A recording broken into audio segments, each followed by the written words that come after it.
चंद्र तारादि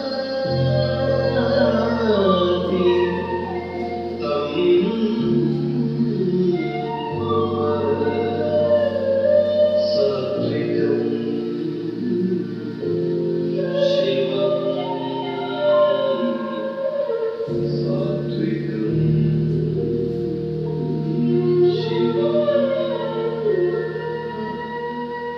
नमस्कार। कला सुरभि में मैं सुरभि भारती होमबल आप सभी का स्वागत करती हूं। और दोस्तों, जैसा कि पिछले हफ्ते मैंने आपको यह बताया था कि आज हमारा स्पेशल एपिसोड होने वाला है, क्योंकि आज हमारे कला सुरभि कार्यक्रम को 2 महीने पूरे होने जा रहे हैं। तो आज मैं आपको एक जाने भरतनाट्यम गुरु श्री प्रदीप कृष्णन जी से मिलाने जा रही हूँ। नमस्कार सर। नमस्ते। सर, सबसे पहले तो मैं आपको धन्यवाद देना चाहूँगी कि आज आपने अपना बहुमूल्य समय हमें दिया, और आपसे हमें आज बहुत सारी बातें करने को मिलेगी और बहुत सारी चीज़ें जानने को मिलेगी। तो सबसे पहले मैं आपको उसके लिए धन्यवाद करना चाहूँगी।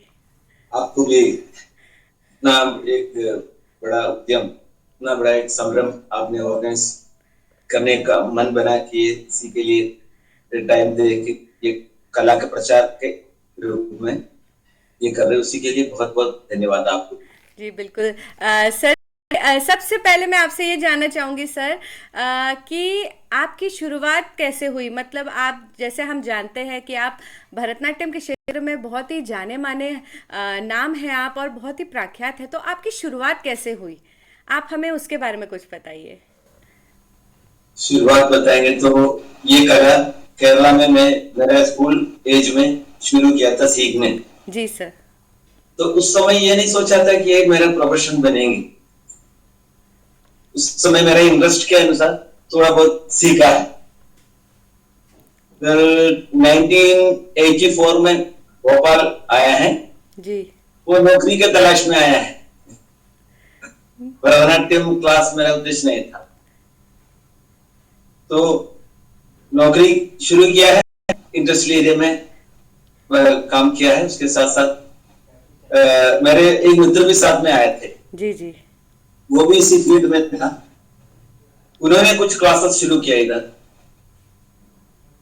साथ साथ में इंडस्ट्रियल एरिया में काम करने जाते थे, वो क्लास चला रहे थे। एक दिन उनको अचानक केरला जाना पड़ा,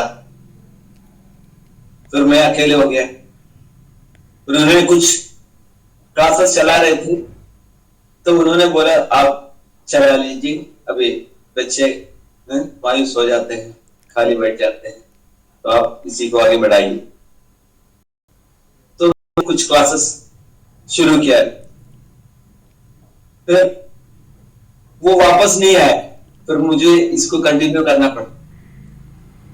तो इतना प्रोफेशनल लेवल में मेरे पास ज्ञान नहीं था उस समय। तो धीरे धीरे मेरा एक प्रोफेशन बन गया। मुझे फिर गुरुओं के पास जाके फिर प्रोफेशनल के लेवल में सीखना पड़ा। फिर सीख लिया, सीखते रहते हैं आज भी।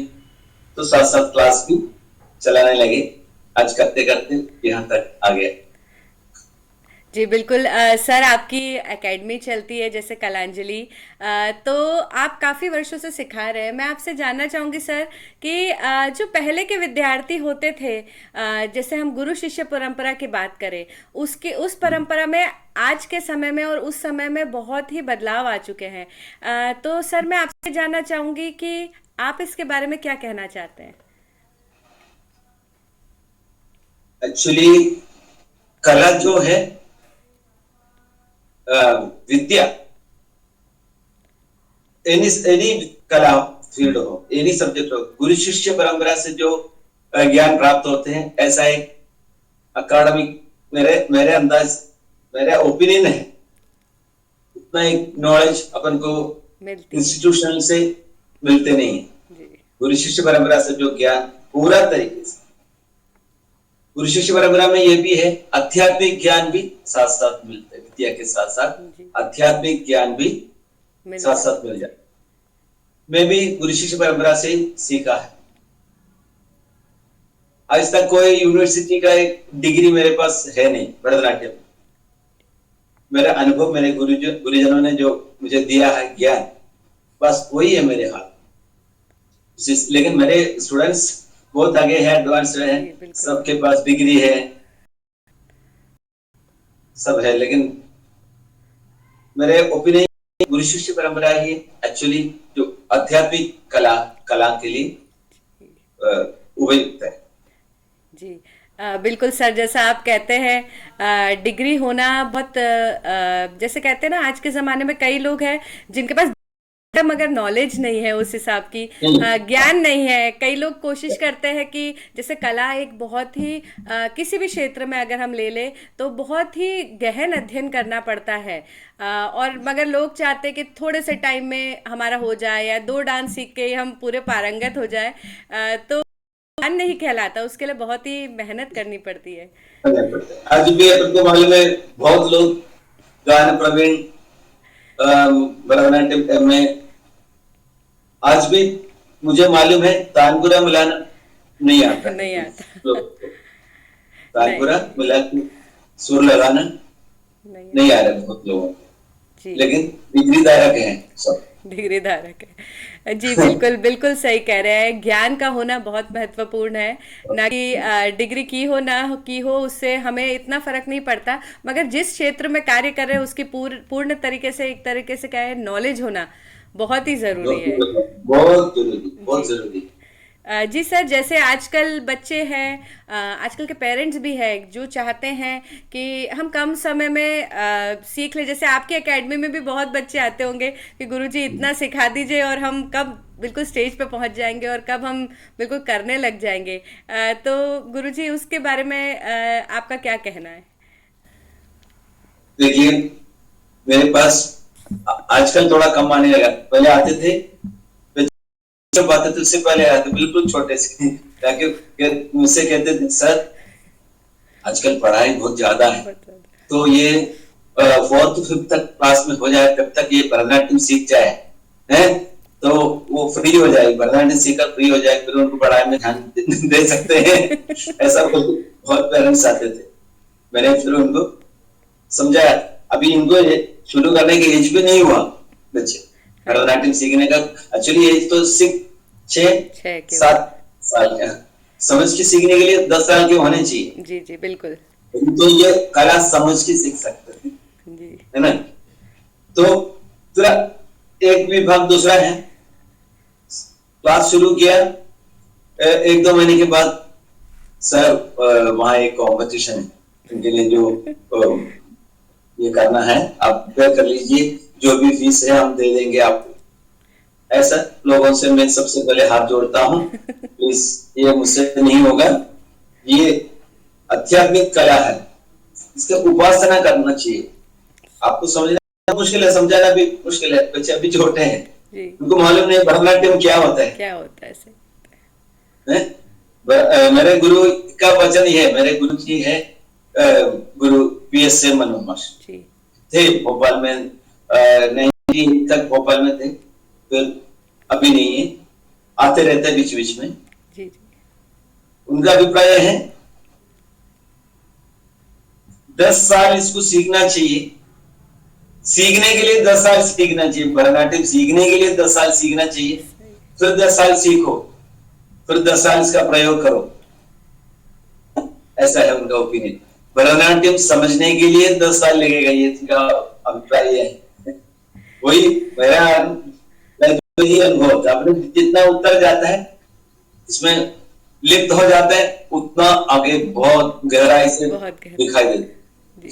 अपन कुछ नहीं सीखा है, ऐसा लगता, सीखना बहुत, जितना अपन सीखा उससे बहुत अधिक सीखना बाकी है। ये होते है कला का फील्ड।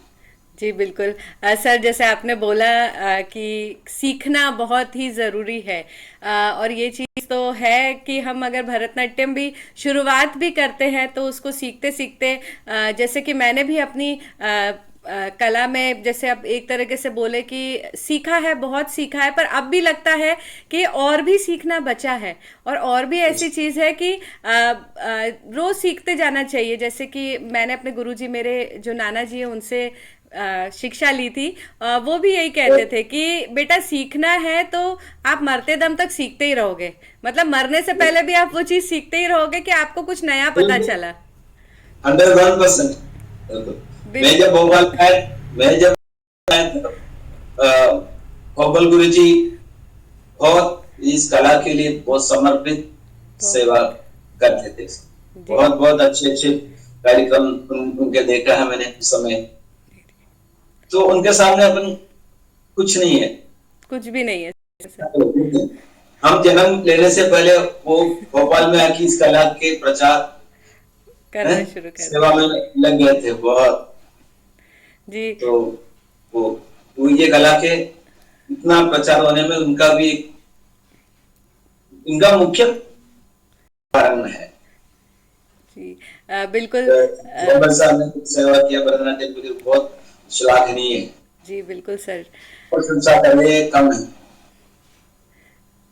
जी। बिल्कुल सर, जैसे हम सीखने की बात कोई लेकर अगर कहें कि सीखने के लिए जो पेशेंस चाहिए होता है, जैसे कई बार ऐसे भी विद्यार्थी आते हैं या कई पेरेंट्स के ऐसे आती है इंक्वायरीज की सीखने का कितना टाइम लगेगा। जैसे उन्हें पता चलता है डिप्लोमा करना है तो अरे इतना साल डिप्लोमा करना है, तो जो पेशेंस चाहिए होता है किसी भी कला को सीखने के लिए, मुझे लगता है वो बहुत महत्वपूर्ण है, क्योंकि अगर पेशेंस नहीं होगा तो उसकी गहराई को हम समझ नहीं पाएंगे कभी भी। समझ नहीं पाएंगे।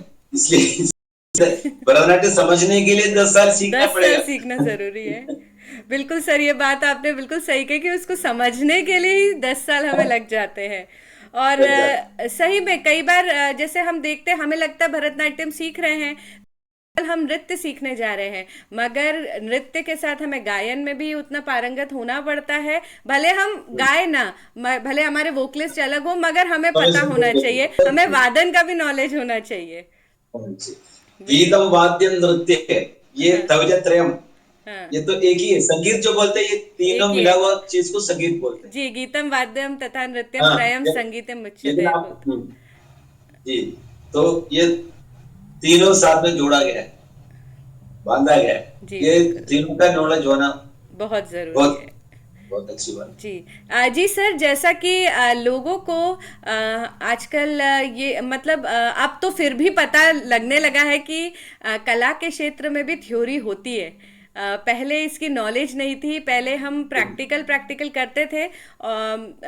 जैसे लोगों को लगता था कि प्रैक्टिकल है, मगर उसके पीछे भी पूरी थ्योरी होती थी। तो आज के बच्चों के बारे में, मतलब आज के जो बच्चे हैं वो चाहते हैं थ्योरी को बस हम पढ़ ले, लिख ले, रट ले, या उसको समझना नहीं चाहते।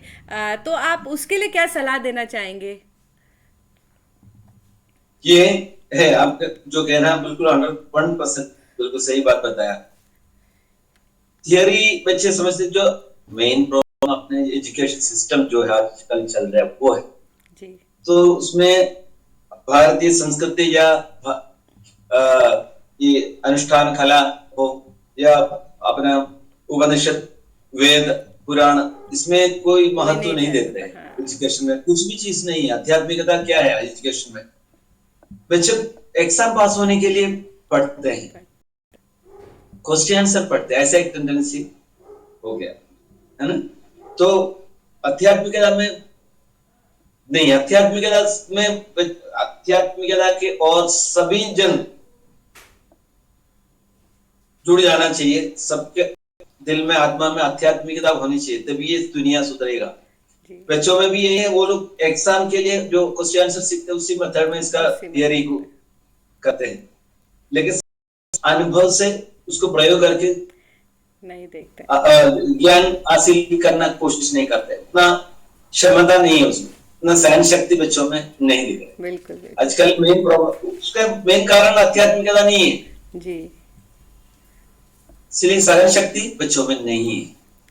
आजकल बटन का ये हो गया, बटन दबाया हो गया, कर आंसर मिल गया, ऐसा हो जाता है। लेकिन विद्या ये तो अनुभव से जी, इसका ताल का टाइमिंग समझना, एक तक धीम में तक जन, इसका टाइमिंग बीच में कितना सेकंड में बांटा जाता है, जी 8 मात्रा के 8 ताल होने के लिए कितना कितना कितना डिवाइड करके उसको 8 संख्या में लाना है। जी ये सब बैठ सोचने से नॉलेज ये गुरु से फिर स्वयं बैठ के उसका अभ्यास करना, एक्सपेरिमेंट करना बहुत जरूरी है। तब ये विद्या हासिल होगा। जी अभी अपन थियरी देखेंगे तो इंजीनियरिंग से भी अधिक सब्जेक्ट इसके थियरी है। जी भरतनाट्यम का थियरी बहुत बहुत पढ़ना पड़ता है। जी तभी इसका बिल्कुल। थियरी बहुत हासिल होगा। जी बिल्कुल। बिल्कुल सर। जैसे मैंने जब मैं एमबीए कर रही थी तब मेरे मतलब नाना जी ने बोला कि तुम्हें डांस में एमए भी करना चाहिए।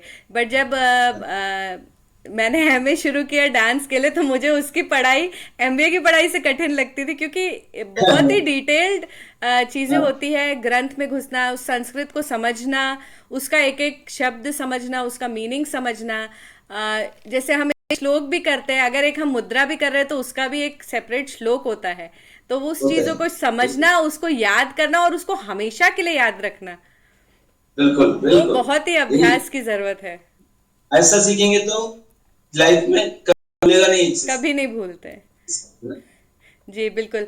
सर जैसे आजकल जो बच्चे हैं, जैसे मैंने आपसे कहा उनमें पेशेंस नहीं है, और थोड़ा सा कई बच्चे ऐसे भी हैं कि जिनमें बहुत पेशेंस है, जो इस चीज़ को सीखना चाहते हैं, तो वो बहुत आगे आते भी हैं, मैंने देखा है। हाँ, बट जैसे आप बिल्कुल। अभी जैसे कोविड के कारण हम ऑनलाइन क्लासेस ले रहे हैं, तो उसमें जी आप कैसे बच्चों को मतलब हैंडल कर पाते हैं? क्योंकि जैसे छोटे बच्चे, उनका पेशेंस लेवल थोड़ा कम हो जाता है, उनको लगता है ऑनलाइन है तो बच्चे सीख रहे हैं, नहीं सीख रहे, क्योंकि अब हमारे सामने नहीं है बच्चे करने के लिए।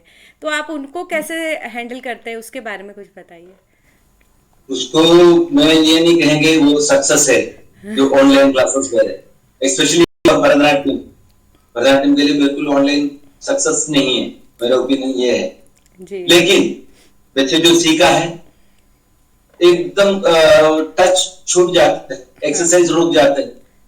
बस ज्यादा से ज्यादा आटा वगैरह प्रैक्टिस करवा सकते करवा हैं। सकते हैं। जी टाइमिंग में थोड़ा सा फर्क पड़ता है, हाँ, फर्क पड़ता लेकिन फिर भी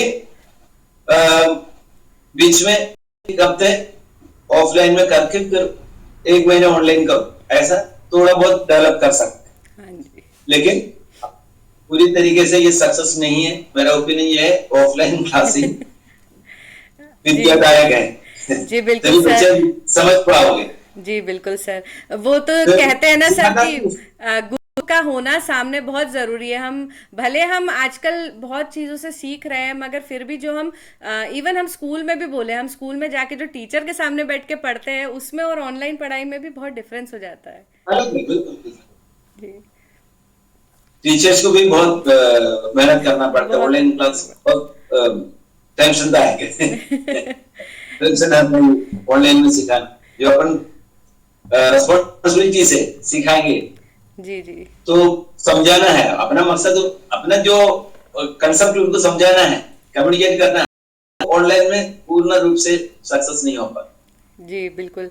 सर मैं आपसे जानना चाहूँगी कि जैसे आपने कई तरह के कार्यक्रम किए स्टेज पर, और बच्चे भी, मैंने तो आपके कितने कार्यक्रम अटेंड किए, इतने सारे सारे बच्चे रहते हैं। तो आप अपनी एकेडमी को मतलब मैनेज कैसे करते हैं पूरा? बैलेंस करना, सबको आपको एक साथ ले जाना, थोड़ा सा दिमाग चलाना पड़ता है, क्योंकि अलग अलग प्रकार के लोगों के पेरेंट्स को कभी कभी कंप्लेंट हो जाते हैं। जी हैं? सब अपन को थोड़ा, वो भी एक कला है, वो सबको भी एक लेके कला चलना है। सही बात है। है ना? जी तो सबसे पहले एक डिसिप्लिन बच्चों में लाना चाहिए। उसी के लिए परिश्रम करना, पहले कोशिश ये होना चाहिए, तभी अपन इतना सारे बच्चों को एक साथ आगे ले जा पाएंगे, नहीं तो मुश्किल हो जाता है। जी कार्यक्रम नहीं हो पाएंगे, दूसरा नहीं हो पाएंगे। सबको सबको शिकायत है, मुझे ये वो नहीं मिला, ये नहीं मिला, वो नहीं हुआ, मेरे बच्चे पीछे था, मेरे उनके बच्चे आगे थे, बहुत शिकायत है। लेकिन वो सब अपन को मैनेज फेस करना, करना पड़ता पहले वो फेस कर चुका है, फिर उसके एक अपने आप आ जाते एक तरीके, फिर अपने आप अभी सब लाइन में आ गए। जी। बिल्कुल। सर, जैसे आपने डिसिप्लिन की बात कही, जैसे हम कहते हैं कि कला सीखना या भरतनाट्यम सीखो या कथक सीखो, कुछ भी कोई भी फॉर्म सीखो हम, तो किसी ना किसी तरीके से एक विद्यार्थी में एक अनुशासन आ जाता है, एक संस्कृति आ बिल्कुल जाती है। बिल्कुल अ, बिल्कुल संस्कृत, हाँ संस्कृत का मतलब भी वही है संस्कार। जी। क्योंकि हमने ये चीज़ देखी भी है कि जैसे हम कुछ कला सीखते हैं तो हमें हर चीज़ को करने का एक ढंग आता है, और ना केवल कला में ही, जब वो अनुशासन हमारे व्यक्तित्व में आता है तो उसके बाद वही चीज़ हम अपने जो स्टूडेंट्स हैं वो पढ़ाई में भी यूज़ करते हैं उसी चीज़ को, वही बिल्कुल कंसंट्रेशन बिल्कुल उनका स्टडीज़ में भी आ जाता है। भरतनाट्यम की जो टीचिंग मेथड जो जी। है ना, ताल के अनुसार आसेनालंबेल गीतम, मुंह से गाना गाना है, हस्तेना अर्थम प्रदर्शे, हाथों द्वारा उसका मीनिंग है, पादाभ्याम ताड़मादिश्य, चक्षुर्भ्याम यानी आंखों से भाव दिखाना है, जी। मुंह से गाने गाना है, ताल के अनुसार पैर हस्त संचालन करना है, तो कॉन्सेंट्रेशन तो चाहिए ही चाहिए, चाहिए। एकाग्रता अपने आप आ जाएगी। वो यही होता है, भगवान के डमरू होता है, जी। अनुशासन का सिंपल है, सबको रिदम पर चलना है, जी। टाइमिंग टाइमिंग का पालन करना है, डिसिप्लिन। वो ताल हट के चलने में दुनिया में इतना प्रॉब्लम हो रहा है, सही बात है। अनुशासन से चल रहा है, इसलिए दुनिया में इतना प्रॉब्लम है। जी सर, और एक आइटम करने के लिए, कोई भी एक नृत्य को प्रस्तुत करने के लिए, वो जो नृत्य में कह रहे हैं, जो एक तरीके से कहते हैं, जो उसके पीछे मीनिंग है उस नृत्य का, वो भी दर्शकों तक पहुंचाना आध्यात्मिक आध्यात्मिक बहुत है ना, अभी बहुत मैंने जो आध्यात्मिक। बताया, हाँ यदो हस्त तदो, दृष्टि। जहाँ हाथ जाते हैं वहां दृष्टि वहां जाना दृष्टि चाहिए, जाना यदो चाहिए। हस्त तदो मन, जहाँ हाथ जाते हैं वहां मन होना चाहिए, यदो मन तदो भाव, वही भाव होगा, यदो भाव तदो रस, वही रसा होता है, वही रसा। होते हैं लयन। ये अपने लाइफ में देख, जो कर्म करते हैं उसमें अपन को श्रद्धा होनी सर चाहिए, होनी चाहिए। श्रद्धा होनी चाहिए, जो कर्म करते एक एक जो करते हैं बिल्कुल मन यानी समर्पित करके करो, तभी उसमें सफलता होगी। यही है उस आध्यात्मिक जो तत्व जो है, यही निकल, बिल्कुल। इसलिए बिल्कुल। कहते हैं ये आध्यात्मिक कला सीखने में अपने आप लाइफ में डेवलप जी बिल्कुल बिल्कुल। Even sir, discipline. खड़े होने के हाँ तरीके में भी जैसे हम बच्चों में देखते हैं कि जैसे हम हाँ क्लास आते हैं तो कमर पे हाथ रख के कैसे सिस्टमैटिक ढंग से हम खड़े होते हैं। अगर हम अड़उस तो उसका एक फ्रेमवर्क होता है, उस हिसाब से हम वर्क करते हैं।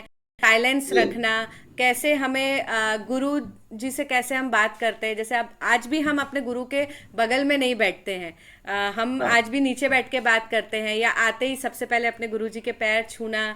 और अगर वो हमें डांट भी दे तो हम उसे मतलब कभी हम पलट के मतलब उन्हें कुछ बोलते नहीं है। तो ये सब एक तरीके से लगता है कि जो अनुशासन है वो कला के माध्यम से विश्वास, बहुत ही आसानी से सिखाया जा सकता है बच्चों को। बिल्कुल बिल्कुल बिल्कुल, यही होता है अपना भारतीय संस्कृति। जी बिल्कुल। अपना धन या अपना साമ്പतिक उन्नति नहीं है, वर्ल्ड भारत इतना फेमस होने का कारण ये संस्कृति है, संस्कृति है। अपने संस्कार, जी। यही कारण है भारत प्रसिद्ध होने के मुख्य कारण। तो उसको न्यू जनरेशन इम्प्लीमेंट करना फेल हो गया, उसका कारण अपना जो एजुकेशन सिस्टम है, जी। जो अपना वेद क्या है, बच्चों से पूछो क्या होता है बेटा, उपनिषद क्या होता है, वेद क्या होता है, उनको कुछ कुछ बच्चे बताते हैं 4 वेद है, ऋग्वेद यजुर्वेद सामवेद अथर्व बता देते हैं, उससे आगे कुछ नहीं आता, उसमें क्या लिख रखा है, कुछ नहीं पता। उपनिषद क्या है, कुछ नहीं है, कुछ नॉलेज नहीं है। अगर ये सब नॉलेज सबको देंगे तो भारत फिर से पुराने भारत हो जाएंगे। जी बिल्कुल। जी बिल्कुल सर, आपका मतलब ये विचार बहुत ही अच्छा लगा कि तो का भी ज्ञान आई थिंक स्कूलों में देना चाहिए। जैसे कि मैं जिस स्कूल में पढ़ती थी वहाँ में गीता पढ़ाई जाती थी हर सुबह, और इवन हमारे जो प्रिंसिपल सर थे वो सुबह हमें 1 घंटा गीता पढ़ाते थे। तो ये होना चाहिए। वो अभी हमें बहुत ही अच्छा लगता था सुबह सुबह। अभी विदेश विदेश में स्कूलों में अपन यूट्यूब में देखा है कहीं, वेद श्लोक से शुरू होते हैं, श्लोक जी जी बोलते हैं विदेशी बच्चे। जी, बिल्कुल बिल्कुल। विदेश स्कूल में मैंने एक्चुअली याद जर्मनी में इस स्कूल का प्रयत्न दिखाया था जी कैसा, जी मुझे बहुत आश्चर्य हो, लेकिन इंडिया में कहाँ होता है ऐसे। जी बिल्कुल। जी सर, आज मैं मतलब आपसे अंतिम प्रश्न पूछना चाहूँगी कि सर, जो कला को लेकर आपका एक तरह से एक दृष्टिकोण है मैं कहूँगी, तो मैं चाहूँगी कि वो आप हमारे दर्शकों को बताएं कि आप उन्हें क्या सलाह देना चाहेंगे कला को लेकर। कला कला बोले तो उसका डेफिनेशन एक किताब लिखना पड़ेगा, कला का और कला ही है ये। अपने प्रपंच देखो, अपने यूनिवर्स देखो, सब कलात्मकता से बना के रखा है सब। तो कला ही है ये, all over the world is कला। जो मोहम्मद जो है सब रिथमिक, वो सब कला है, भगवान की कला है, ईश्वर की कला है। अब है ना, आंगिकम भुवनम यस्य वाचिकम वाग्मयम आहार्यम चंद्रधारादित्यम नुम सात्विकम शिवम। वो एक्सप्लेन करेंगे तो पूरा उसमें से मिल जाता है, पूरा कला। मिल जाता है। जो हमारा पहला श्लोक होता है नमस्क्रिया, उसी में सारा सारांश छुपा रहता है। जो परमाचार्य जिन्होंने बना के रखा है वो पढ़ेंगे तो कितना नॉलेज बढ़ेगा कला का, उसमें से मिलेगा।